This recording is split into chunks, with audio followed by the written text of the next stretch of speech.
मध्य प्रदेश के छतरपुर में स्थित बागेश्वर धाम सरकार के पीठाधीश्वर पंडित धीरेन्द्र शास्त्री इन दिनों विवाद में घिरे हुए हैं। विवादों में घिरे कथावाचक पंडित धीरेन्द्र शास्त्री का कई लोग बचाव कर रहे हैं। इस कड़ी में भारतीय जनता पार्टी के राष्ट्रीय महासचिव कैलाश विजयवर्गीय ने भी बागेश्वर धाम सरकार के कथावाचक पंडित धीरेन्द्र शास्त्री का समर्थन किया है। आइए हम आपको बताते हैं कथावाचक पंडित धीरेन्द्र शास्त्री से जुड़ा यह पूरा विवाद क्या है और कैलाश विजयवर्गीय ने पंडित धीरेन्द्र शास्त्री के समर्थन में क्या कहा। दरअसल बागेश्वर धाम सरकार के कथावाचक पंडित धीरेन्द्र शास्त्री दिव्य दरबार आयोजित कर लोगों की समस्याओं का समाधान करते हैं। बागेश्वर धाम सरकार के दिव्य दरबार की ऐसी ही चर्चा को लेकर नागपुर की जादू टोना विरोधी नियम जन जागृति प्रचार प्रसार समिति ने आपत्ति जताई और पुलिस को शिकायत की। इसके बाद ही ये मामला सुर्खियों में है। समिति के सह अध्यक्ष श्याम मानव ने एक मीडिया समूह से बात करते हुए बताया था कि उन्होंने पुलिस में शिकायत करते हुए धीरेन्द्र कृष्ण शास्त्री के दरबार को डर का दरबार बताया और कार्यवाही की मांग की। उन्होंने कहा कि धीरेन्द्र शास्त्री रामकथा के नाम पर भूत प्रेत का दरबार लगाते हैं। यदि पुलिस ने कोई कार्यवाही नहीं की तो महाराष्ट्र पुलिस के खिलाफ आंदोलन किया जाएगा।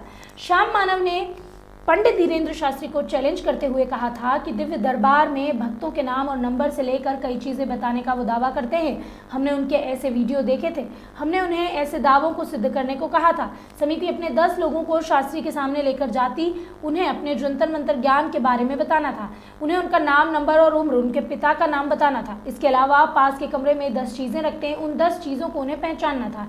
इसे 2 बार रिपीट कर दे। यदि वे 90% रिजल्ट देते तो समिति उन्हें 30 लाख रुपए का प्राइज भी देती। हालांकि इसके लिए उन्हें 3 लाख रुपए डिपॉजिट करना होता, लेकिन उन्होंने चुनौती नहीं स्वीकार की और पहले ही नागपुर से रवाना हो गए। इसके बाद पंडित धीरेन्द्र शास्त्री ने सफाई देते हुए कहा था कि नागपुर में उनका केवल 7 दिन का कार्यक्रम ही था, उसके बाद उन्हें रायपुर आना था, इसलिए वो रायपुर आ गए। श्याम मानव के चैलेंज पर जवाब देते हुए पंडित धीरेन्द्र शास्त्री ने कहा कि वो रायपुर आ जाएं, उनके आने जाने का किराया मैं दूंगा। सामने बैठा है, नागपुर महाराष्ट्र में कथा हुई तो पहले ही हमने कह दिया था देखो भाई 7 दिन की कथा हो पाएगी, 9 दिन का टाइम नहीं है, लेकिन बच्चे नहीं माने, 9 दिन का नोट करवा दिया।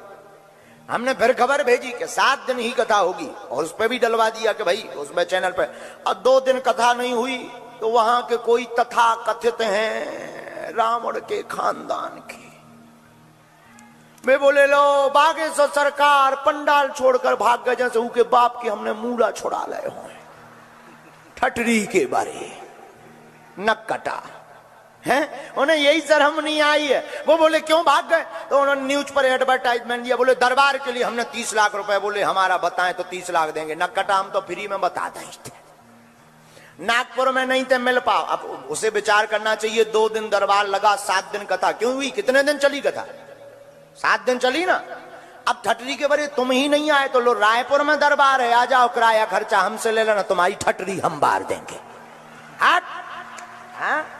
इस मामले पर भाजपा के राष्ट्रीय महासचिव कैलाश विजयवर्गीय ने खरगोन जिले के बड़वा में प्रतिक्रिया देते हुए हिंदू महंत पर आरोप लगाने वालों को मिथ्या बताया। साथ ही उन्होंने जावरा का जिक्र भी किया। उनका मैंने इंटरव्यू देखा है, उन्होंने कहा मेरा चमत्कार कुछ भी नहीं है, मेरे इष्ट का चमत्कार है, मुझे हनुमान जी पे विश्वास है, मुझे सन्यासी बाबा पे विश्वास है और उनकी कृपा से सब कुछ होता है। मैं कुछ भी नहीं, मैं तो उनका छोटा सा साधक हूँ। इसलिए ये इस प्रकार के उन पर आरोप लगाना मिथ्या है।